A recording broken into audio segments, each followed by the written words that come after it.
संपत्ति भागबंटा को केन्द्र कर भाई भाई मध्य बद थाना अभियोग एपरी एक अभावन घटना घटी सुंदरगढ़ जिला नुआगाँ ब्लॉक नुआगाँ फांडी अधीन पारिवारिक बद एक अभावन घटना देखा मिलता बेले नुआगाँ बासिंदा श्रवण कुमार साह कहवा अनुजाई बापांकर गत 2023 मसीहा जून मास 30 तारिख में मृत्यु होकर दुई बड़ भाई बापा अर्जित संपत्ति यथा तेल मिल इटाबाटी पेट्रोल पंप दुकान व्यवसाय इत्यादि जबरदस्त बेदखल कर दुई भाई निज निज मध्य पैतृक संपत्ति को भागबांट कर चक्रांत कर श्रवण कुमार अभियोग कर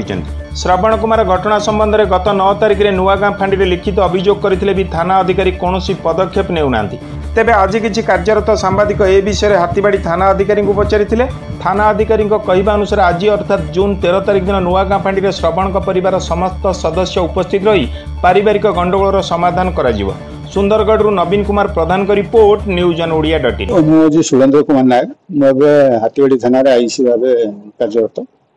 मुझे जो नुआ गाँव जो शाह फैमिली कथा कहते से शाह फैमिली एक मस समुदाय होती 3 भाई और 4 भौणी तांकर बाप प्रायतः 1 वर्ष है डेथ कर गलापर से जो प्रॉपर्टी गुड़ाक रहा घर पेट्रोल पंप तेल गोटे इंडस्ट्री अच्छी युवाक भाग बंटा है जहाँफल से भाई मैंने परस्पर भितर फाइट कर झगड़ा झांटी कर ये कौन सेटा मोर सी कौन एटा मोर सी कौन एटा मोर एमती परस्पर भितर झगड़ा चलती से झगड़ा को आधार कर परस्पर विरुद्ध थाना भी केस देते आम 2टा केस कर बर्तमान तदंतर भितर अच्छी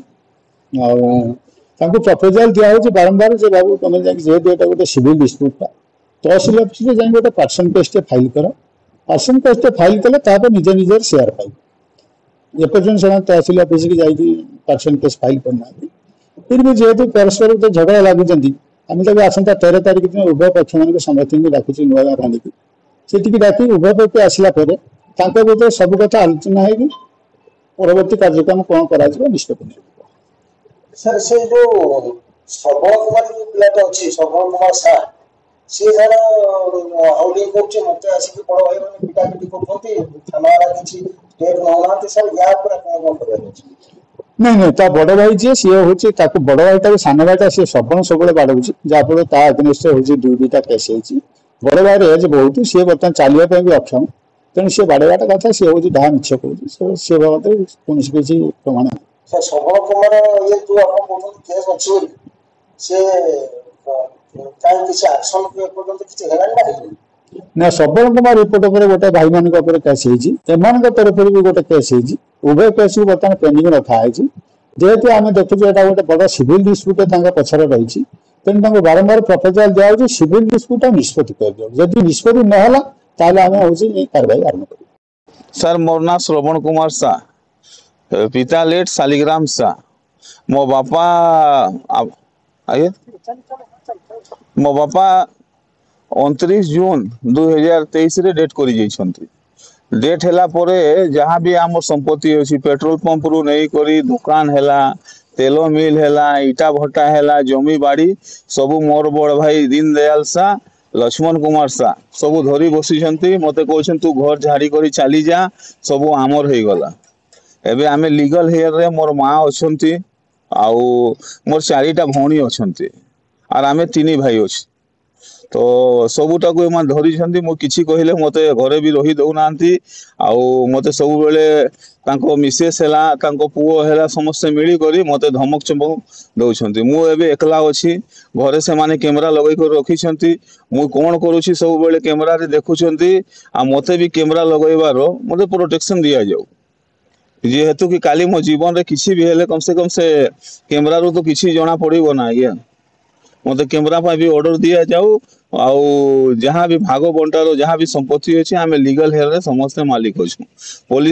पुलिस पाखे गले पुलिस आज्ञा किसी लेखिक करदे मोर किसी शुणाणी हुए ना बर मत से आउ गाड़ी गुलेज करती दुनिया कथा कहती बुझले मु बारंबार थाना रे भी मत डाकती आ मत कहूँ तू बेसलेस कथा करुचु हाँ तू एठू जा बुझले ये सब मत आईसी आज्ञा से दिन कहले डाकी करी तु बेसलेस कथा करुछु बेपा तुता करुछंती तापरे हमर जे इंचार्ज छन सिंगल स्टार जेना सर से भी मिसबिहेव करुछंती बुझले आ तांकर फोर रे सब बेले रहउछंती मते भाषा कहउछन्ते आज्ञा कोन कहबी मुई कहंतु जे कोन भाषा कहउछन्ती आ कोन भाषा कहबी आज्ञा भाषा भी हम कोन कहबी सब कहउछन्ती आपन कोन सब जहा कहउछन्ते मते आ कोन कहबी कहंतु ए सब कोन मुई आपन को आगरे कहबी डिवाइड बाय आपन तहसील ना मु तहसील ऑफिस रे बेजा किछि लेखि कर देई नै देवा सार एबे हमर हाथ रे माने समस्त एही करी गोटे भाई माने भौणी माने समस्त कहउछन्ती गोटे लेखि करी भाग बंटा ए माने तो किछि करी नै देउछन्ती ना भौणी माने भी मझी रे आसी थिले भौणी माने भी आसी थिले तांको भी गाली गोलेज करी करी तांको भी एठू माने मां को भी गाली गोलेज करले बे मां मो झासुगुड़ा रे रहंती मामू घर चली जाइछन्ती बुझले एबे मु खाली एठी एकुटिया अछि नहीं मां को भी रखु नांती एटा हे जे छै आज्ञा आपन करे गुरुवार दिन 9 तारिख दिन रो ए सब झमेला बढ़ी जाइछि।